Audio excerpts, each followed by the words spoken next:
Hey, physics kids, this is Mr. Galoya coming at you. I've got my little hat cam on, and I thought I'd give you a short little introduction to our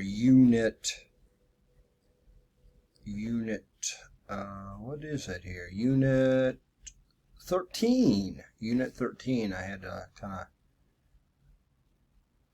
of look up at my computer for a second to see which unit this is. Well, this unit is basically called impulse, momentum, and the change of momentum.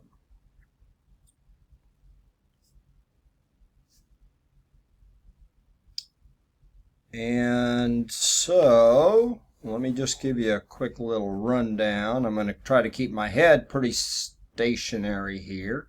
So we basically said, after Galileo and Newton presented their ideas about motion, then people later started putting together some of the concepts of both scientists to create some new concepts. We said then in the last unit that we could apply a force to an object, and we could move that force a specific displacement or distance, really, we could use in this case, x sub f minus x sub I. And when we merge these two together, kind of mash up the idea of force, Isaac Newton, with the idea of displacement, Galileo, we basically could get an idea called work.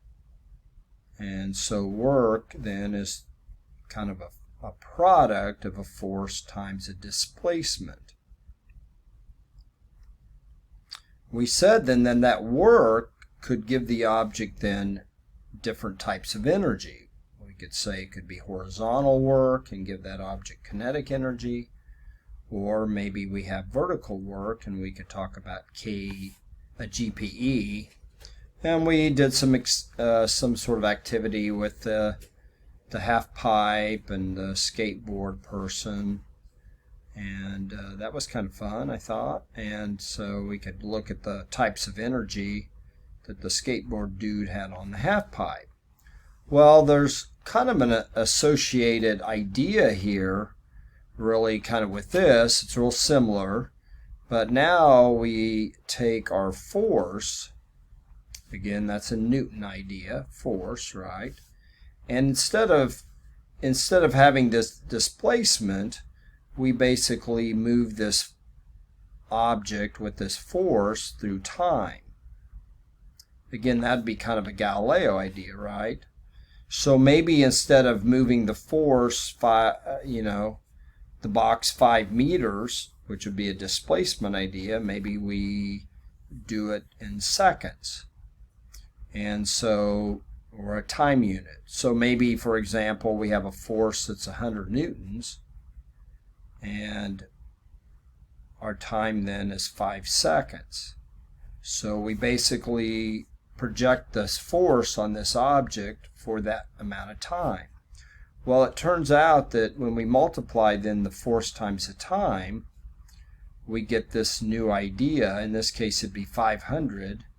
But the concept really is this idea called impulse.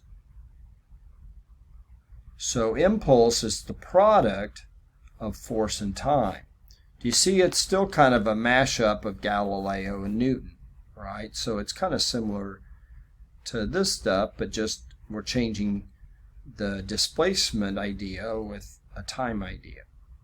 Well, we could really go a little bit further and couple and put together one of Newton's laws of motion. We could say, well, if we have a net force or a force, maybe if we just have one force, we could say that force then, the unbalanced force, is ma. That'd be Newton's second law. All right, but we know an acceleration really is a change of a velocity with respect to time. So it's VF minus VI over t. All right, does that kind of make sense? That's just our definition of an acceleration, again, presented by Galileo. So we've got then our force and then our acceleration. Well, I'm going to substitute all this in for my acceleration. And I'm going to say, well, my force equals m, that's my mass, times Vf minus Vi over t. I'm going to put the t on the other side, so I have to product this side by t and this side by t. And that's going to be mvf minus mvi. Okay, this is the change of mass times the final velocity, mass times an initial velocity, and that's equal to ft. But look, there's that ft and there's that ft there. All right, so this left side then is called impulse, but this impulse then is equal to this mv stuff. Well, it turns out we can give that mv stuff a special name, and we're going to call that momentum. Now, momentum, just kind of like energy, it's a word that has a lot of kind of meanings. You know, we could say, well, that team is winning the game, they've got the momentum. But in physics, momentum has a real specific definition, and that's going to be mass times velocity. So what we're seeing here is we've got a final momentum and we have an initial momentum. In physics, momentum is given the symbol p. That's the symbol for momentum, small p.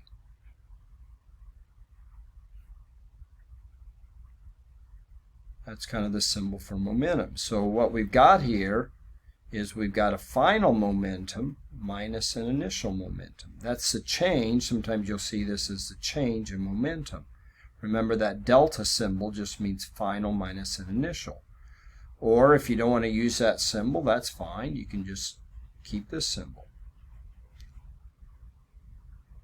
All right, does that kind of make sense? Let me make sure you got it all down.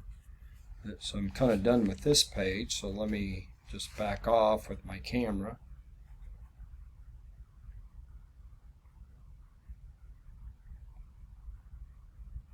So we said really we're going to talk about in this unit impulse. That's the product of Ft. We've got momentum. That's mv. Well, we can take the final momentum and subtract the initial momentum. That's the change of momentum. That's the right side here. And that's going to equal to our impulse. So these are the concepts we'll be really talking about in this unit.